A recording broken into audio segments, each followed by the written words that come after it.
Olá, meu nome é João Gabriel, sou aluno da medicina e hoje eu vou estar falando um pouquinho com vocês de forma bem breve, bem sucinta sobre a distrofia muscular. Meu objetivo aqui é dar uma aplicação mais prática para vocês da matéria que vocês tiveram sobre tecido muscular, né? Então, primeiramente, é importante a gente começar falando sobre o que é uma distrofia muscular, né? Então, não é uma doença única, são um conjunto de doenças, existem várias distrofias musculares, são de origem genética, e é importante que vocês entendam isso. Então vai cometer crianças, né, que tem alguma deficiência genética, já teve uns pais que teve esse alelo presente, e é caracterizada principalmente pela perda de massa muscular progressiva. Eu vou estar falando um pouquinho sobre os sintomas depois, vai levar fraqueza, principalmente. E como é que foi o histórico das distrofias musculares? Como é que elas surgiram? Tudo começou em 1851, de forma bem breve, com Edward Mayon. Ele começou a descrever essas distrofias musculares, descreveu numa família que existiam diversas pessoas com essa patologia. Ele descrevia as alterações, os parentes que tinham essa doença. Depois a gente vai estar falando que está ligado ao X, então era a maioria de homens. Depois, em 1858, Duchenne começou a estudar mais a fundo essas doenças, começou a caracterizá-las melhores e começou a pensar numa possível causa para isso acontecer.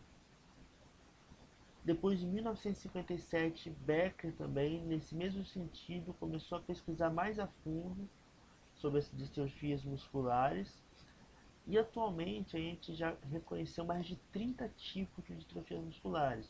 Só que existem dois tipos que são os mais comuns, que é Duchenne e Becker. Por isso que eu deixei eles em negrito, porque eles foram pesquisadores que estudaram distrofias musculares e as principais distrofias musculares, né, são nomeadas em homenagem a eles. O padrão de herança ele é variável nesses mais de 30 tipos, mas as principais, como eu já falei, é Duchenne e Becker, e possui um padrão recessivo ligado ao X. O que isso quer dizer pra gente? As mulheres possuem gene XX, enquanto os homens possuem gene XY. Nesse sentido, é muito mais provável que eu tenha homens afetados com Duchenne e Becker do que mulheres, porque mulheres vão ter dois alelos X, e para elas terem o fenótipo de distrofia muscular, é preciso que os dois sejam afetados por genes recessivos, para ela poder expressar a alteração. Já os homens não. Apenas um afetado, né, o único X que o homem tem afetado já é o suficiente para ele ter um fenótipo de distrofia muscular. Duchenne é a mais comum de todas as distrofias musculares e também, infelizmente, é a mais letal. Acomete um indivíduo a cada 3.500 nascidos vivos. E 99,9% são homens. Como eu já falei, tem um padrão recessivo ligado ao X. Como é que é a fisiopatologia da distrofia muscular? Principalmente do Duchenne e Becker, né? Vamos focar nessas duas. É uma deleção, uma mutação do gene associado à distrofina. O que é distrofina? É uma proteína que envolve a fibra muscular. Então, lá quando vocês estudaram sobre a actina, a miosina, a distrofina é uma proteína que ela vai estar ligada lá na actina e vai estar ancorando essa actina, os filamentos finos, em proteínas de membrana, fazendo uma estabilização da minha miofibrila e da minha fibra muscular. E quando eu não tenho essa distrofina, eu gero uma desorganização da minha fibra muscular e isso acaba levando a uma degeneração do tecido.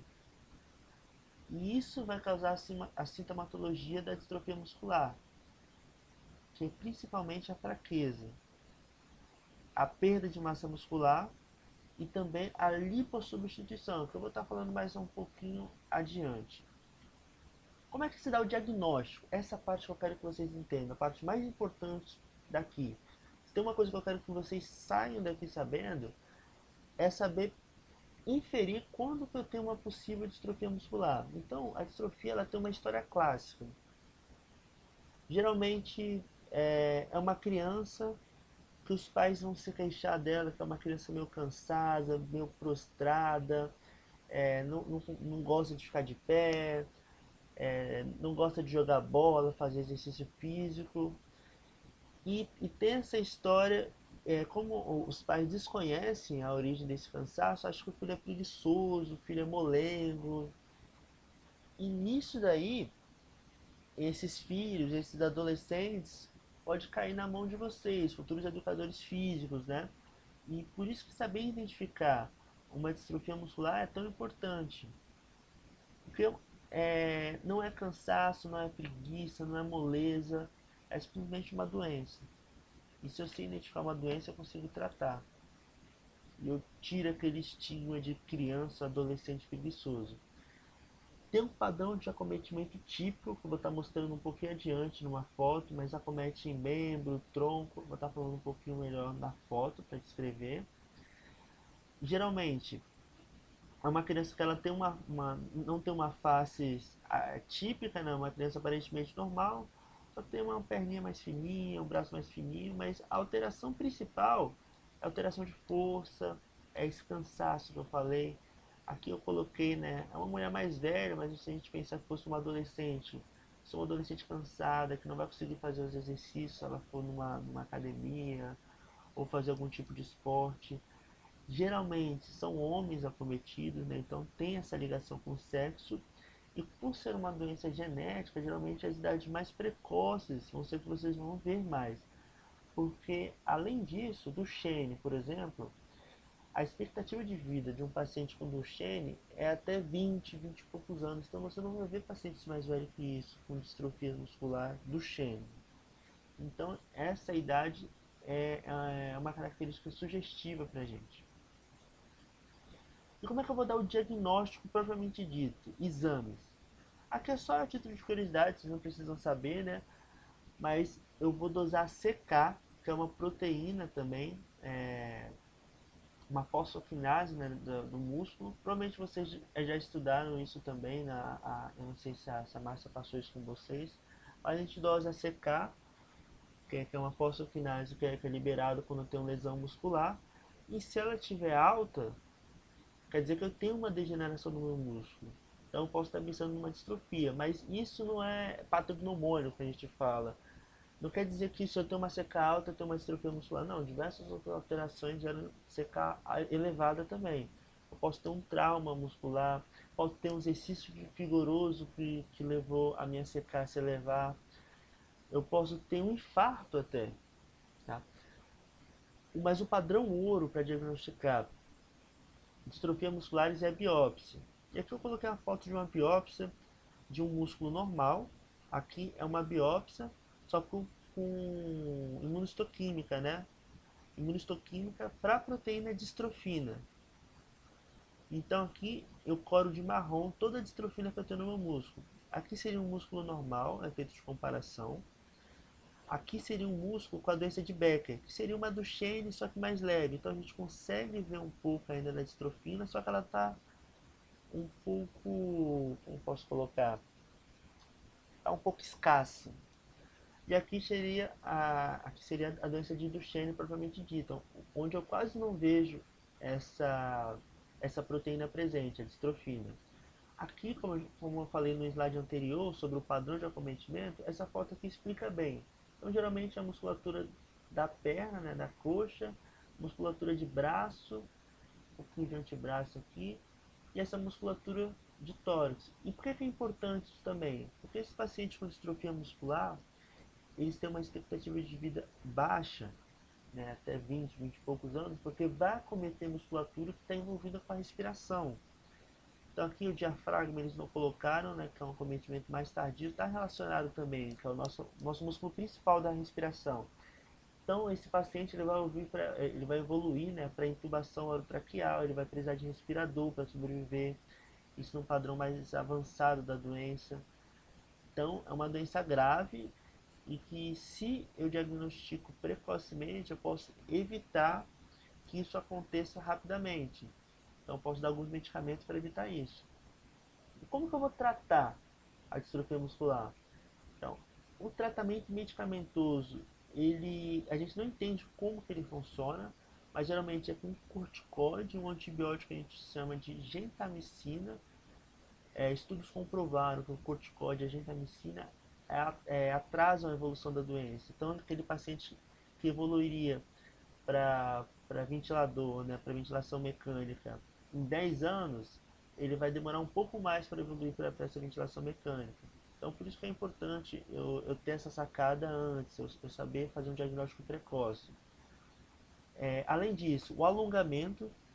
Então, como eu tenho uma degeneração da minha fibra muscular, essas fibras elas acabam se encurtando. Isso causa dor, isso causa alteração de marcha e diversas outros malefícios para o paciente. Então, o alongamento é de suma importância para o paciente com distrofia muscular. Além disso, a fisioterapia, quando eu coloco fisioterapia, não só a fisioterapia muscular, mas a fisioterapia principalmente respiratória, para mais uma vez fazer com que esse paciente não evolua para insuficiência respiratória logo, que ele não evolua para ventilação mecânica, que eu não quero isso. E também uma terapia que no Brasil é proibida, mas que é muito eficiente para tratar esses pacientes também, que atrasa o curso natural da doença, é a terapia genética com vetor viral. Só falando rapidamente a título de curiosidade, por que a terapia genética com vetor viral é proibida aqui no Brasil? É porque a sociedade brasileira é um pouco conservadora nesse sentido, né? Mas entende-se que a terapia genética, ou seja, eu pegar um vírus e introduzir um gene no DNA de alguém de forma exógena, seria meio que brincar de Deus. Eu poderia fazer super-humanos e coisas nesse sentido. E isso seria perigoso. Em parte isso é verdade, né? A terapia genética com vetor viral, você mudar o DNA de alguém, é algo um pouco de brincar de Deus, que pode ser perigoso sim, né? Até porque é, existem efeitos colaterais nisso também. Só que é a única terapia, é a terapia mais eficiente que eu tenho para o paciente com distrofia muscular. É a única terapia que permite que um paciente com doença de Duchenne, em vez de ele viver até 20 e poucos anos, ele chega a seus 40, 50 anos. Então, fica o questionamento para vocês pensarem, né? Terapia genética é brincar de Deus mesmo? É perigoso? Ou seria uma forma de salvar vidas? É a questão de uma faca, né? A faca ela é perigosa em si? Naturalmente não. Eu posso usar para matar alguém? Posso. Mas eu posso usar para cozinhar, para alimentar pessoas também. Entendeu? Então fica essa reflexão aí para vocês. Muito obrigado. Qualquer dúvida que vocês tiverem, o meu número está lá no Classroom de vocês. Vocês podem dar uma olhada, mandar alguma dúvida. A gente pode discutir algum aspecto disso. Eu não fiz uma apresentação muito aprofundada, mas o importante, eu quero que vocês entendam, é que a distrofia muscular é uma doença que vai afetar o músculo, somente a proteína distrofina, e vai causar uma degeneração desse músculo, e o paciente vai evoluir com fraqueza muscular. Aquele músculo ele vai hipotrofiar, ele vai evoluir com lipossubstituição, então o que era músculo vira gordura e tem um estigma muito forte, principalmente em relação aos pais, de ser uma criança preguiçosa, uma criança prostrada, uma criança molenga, e não é isso, é uma doença, e se eu tiver essa sacada de pensar nessa doença com antecedência, pensar logo, eu consigo ajudar e muito essa criança, esse paciente.